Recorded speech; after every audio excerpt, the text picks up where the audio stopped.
Okay, we are live. So this morning, why your brain hates your systems and what to do about it. Hi, if you don't know me, my name is Kristina Proctor. I am the intentional productivity leader. On here on Substack, I do focus on productivity within teams, and that focuses on executive functioning, AI implementation tools. We have three main pillars here at Neurodivergent Ventures, which is the company that I founded. We focus on people, systems, tools. Tools are often what is thrown into an organization or a team first to solve a problem. Maybe they're trying to put some wood on the fire. And at the end of the day, maybe you don't need wood. Maybe you need more oxygen. Maybe you need more air. Maybe you need more space between the fire logs that you put in there. So today we're focusing on why your brain hates your systems and what you can do about it. Often when I talk with clients, especially organizations who are working with members of their team that know they are brilliant, capable, they are struggling to figure out how to improve productivity. And the answer is sometimes nuanced and usually is all around how they're working together. We have people who are moving into higher level roles. We have people who are wanting to expand their role or go from part-time or 3/4 time to full-time. And usually that means dynamics have to change. And organizations don't stop to recognize that. They may say it, but they don't stop to recognize it and identify what needs to change. And usually it's systems. So we're going to get into a real talk here. I have my notes, so I'm going to be looking off to the side if you're watching this video, because I have ADHD and dyslexia. I worked in the corporate America in and around corporate for around 20 years. And I learned a lot during that time. And it was a massive struggle. So when we think about systems, we often go directly to the tools that aren't working, or we feel like they aren't working. But if you've ever stared at your calendar or your Asana board, or for me, it's Monday and Trello and Microsoft Planner, my sticky notes that are all over my desk, and had the thought of why is none of this working? I want you to know something absolutely upfront. There is absolutely nothing wrong with you. There is nothing wrong with you. There's something wrong with the systems that you're being asked to use or the systems that you've adopted. So that's what we're going to be talking about today. We're going to talk about why your brain literally hates your current systems and what you can do about it. So we're going to talk about the real problem first. The real problem is the things that I see over and over in organizations. And I have been guilty of this too, especially when I was working in corporate as a leader and as a manager. So we often think that people have a motivation problem, and teams think they have a communication problem, and leaders think they have a discipline problem. And the reality is something much different.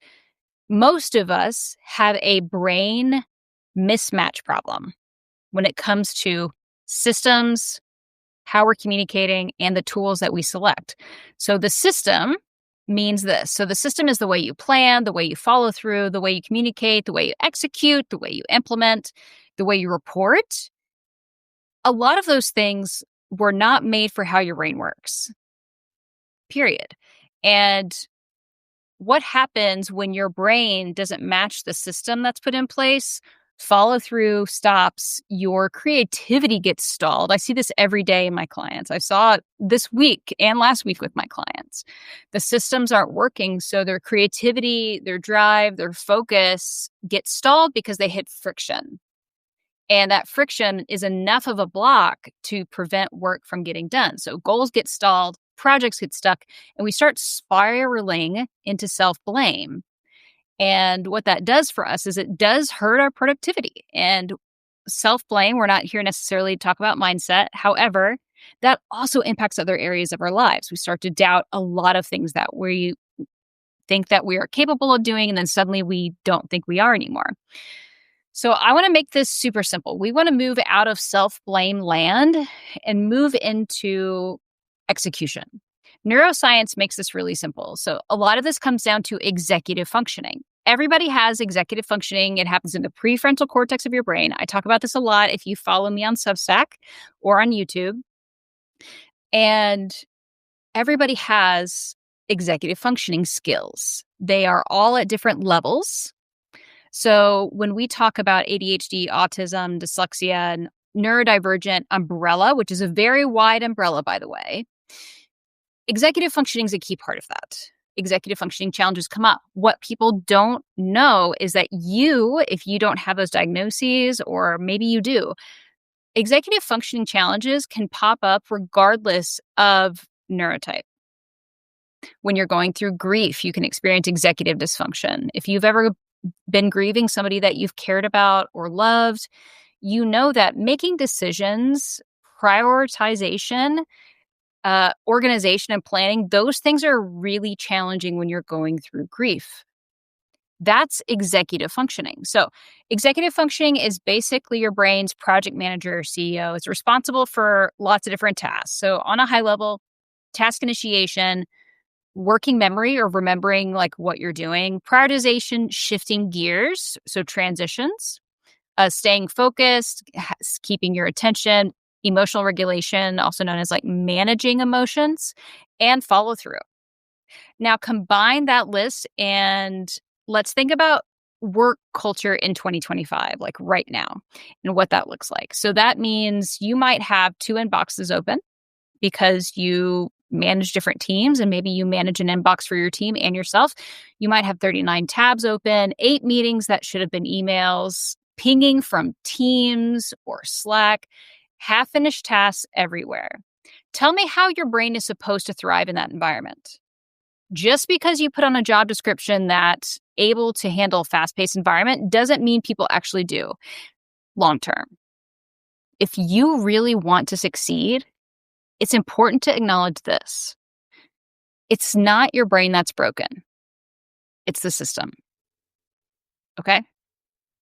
So let's dive into people, systems, tools. So this is the model that we follow at Neurodivergent Ventures. So over the last year, working with corporate teams, HR leaders, directors, executives, yada, yada, yada, I realized something. Every single follow through came back to one thing: people involved, the systems that were being forced on them, and the tools. So your brain is what we need to acknowledge first: how you work and how you work best. I do this in many of my workshops. We have an exercise with a sheet, super simple, identifying how you work best and identifying it based on the different types of work domains. So why isn't this working? Why aren't people able to just know how they work best? They haven't had the opportunity to reflect and think about it. So if you are one of those people, I encourage you to say, what about my work is not working right now? So we want your brain first, then your workflows, then the tools that support those workflows. This is one of the reasons why I'm doing my 8 weeks of Microsoft AI and automation adoption, because my clients are struggling. They're being told to use these specific tools. Most of them are all on Microsoft. I would say 95% of my clients are. And they're given a 90-minute training and told to go forth, but they have never had the opportunity to explore, what is my actual personal workflow? How can I make these tools work with me instead of saying, how can I work with this tool? It's backwards. So that leads me to the next point, is that most organizations and leaders start with the tools. So they say, let's try Asana, let's try Teams, let's try this new AI. They force the system around the tool, and then they try to wrangle people into it, and they wonder why nothing sticks. This is seriously an ongoing experience for everybody. So what do you do? So let's break this down. So pillar 1 is all about people. So this is where productivity systems and efforts and productivity initiatives really need to start, because people have time blindness, inconsistent energy, task initiation challenges, working memory issues. We're not robots. And as Stephen Covey talked about in the 7 Habits of Highly Effective People, even machines have to be taken offline to get service, get oil, get tested and redone and fixed and parts changed out. So even robots need that reprieve. You can't just have a car on all the time without any gas and out any brakes. Doesn't work. So your team is not a robot either. So if your workflow does not account for how your brain works overall, your brain's going to reject it every single time. Now, that doesn't mean that just because something's new and your brain's rejecting it because it is new and it's challenging, doesn't mean you don't do it. What it means is that we want to identify that friction ahead of time. So this is something where the shift model, I'll get into that in a different live, comes into play, where we go through and we state the change and we go through these simple steps, SHIFT. So we go through shift. And one of those is identifying friction ahead of time. What challenges or obstacles do you want to account for now? We don't get into an anxiety spiral. That's not the intention. And go what if down to the micro step. What we do is a high level to say, like, what are some of the challenges we know are going to come up with this workflow, with this tool? Because we want to acknowledge why somebody might be avoiding a task, why you are rewriting the same to-do list or redocumenting things in multiple different spaces. So we want to reduce, essentially at the end of the day, the executive functioning or EF overload. So that's people. We want the first pillar to be people. The second pillar is all about systems.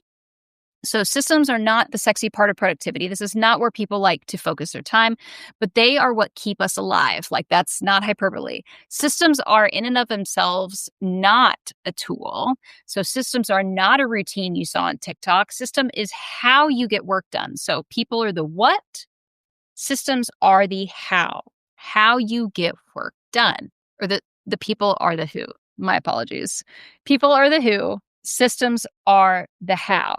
So what we do is acknowledge first that systems help you get that work done, even when you're tired, even when you're distracted, even when you're having executive functioning challenges.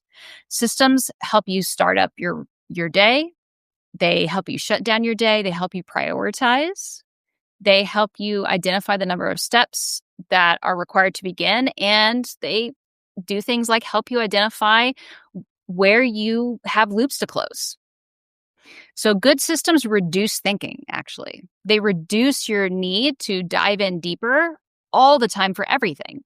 So a good system helps set you up for success as an employee. An example of that for your own system could be you have a weekly wrap up or a weekly preview. Full Focus is an organization that focuses on this stuff. And one of their big tools they use is something called the weekly preview. And that's where you go through and you say, what's working, what's not, what are my wins, what do I want to prioritize next week, what are my outstanding tasks? And it's a system that you can go through. You could do it on Tuesday, Thursday, Sunday night, however you want it to fall. So it helps reduce thinking. It helps you collect what you want to remember and reduce that mental overload. So it's a system that supports us. So we want to make sure we're using and making systems that help us reduce our cognitive overload. And sometimes our brain is like, I don't want to do it. And we have to figure out how to make it easier. So pillar number 3 is all about tools. So this is usually where people start. And I implore you to think about this last, because sometimes when we think about tools, that's what we think about first. And so here's what everybody gets wrong. You can't automate out of chaos. You can't. You have to acknowledge what system and how you want to work best. So if your systems are unclear and your brain is overloaded, adding AI and automation is not going to save you. And this is why the 8 weeks in AI and automation at Microsoft's case study I'm doing is so important, because it has also required me to sit here and say, what am I trying to achieve? What are my core processes? What are my friction points? And I'm documenting it as I go. And it's very raw and it's very vulnerable as a business owner. And that is the level that we have to get to.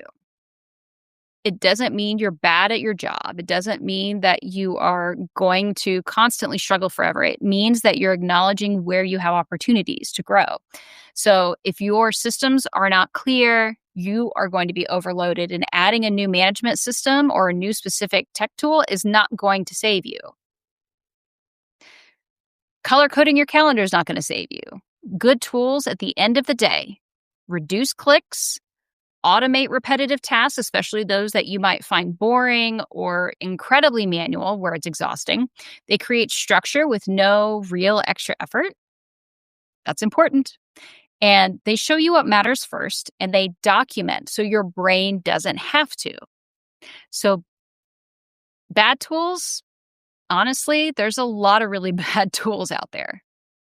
And most of the time, they're viewed as bad because people don't know when to use them. And it's not necessarily the consumer's fault, because people come at us, these tool organizations, and they're like, we will fix your workflow because the workflow goes here and it's AI and it's automated. But you have to have systems in place first, but how you want that to look, at least on a high level. Because if they come in and implement based on best practices using their tool, it may not work for your organization. It might look like it could, but if you don't know the systems that how you want to work or how you're working, that tool's going to be just a really expensive thing that you have on your desktop. So if you're listening to this and thinking like, that's me, that's my team, I get it. And I say yes, and exactly. So have you ever avoided something or started to avoid something because your executive functioning or your mental overload was just too much? Maybe your team's saying they're confused or the system's failing them. Maybe you've bought 9 different types of planning tools in the past 6 months. I've been guilty of that. It's not a personal flaw. Your brain is absolutely begging for a system for yourself. So let me give you a few quick wins that you can take away, that you can use today, that you can use right now. So I want you to do this. The first one is, before planning, do a 2-minute brain reset. You cannot plan in chaos. It is overwhelming. It's dysregulating, and you're not going to do your best work in that state.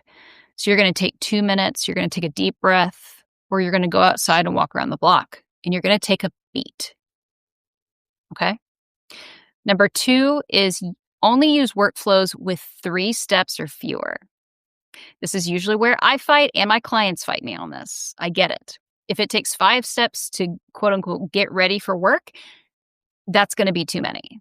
So we need to start small with realistic ways. And an example of getting started in your workday kickoff is a great example. Like I said, Full Focus has this with templates, and they have what they call rituals. So like your workday startup is a ritual. So for me, a workday startup looks like having my water and having my coffee, having a clean desk and my notebook open to the page where I'm starting my day. That's what it looks like for me. And that's 3 steps: coffee, water, notebook open. Clean desk sometimes is number 4, but ultimately those 3. So the third quick win is ask, what does done look like before you start? So if you, on your task for the day, say, start project menorah.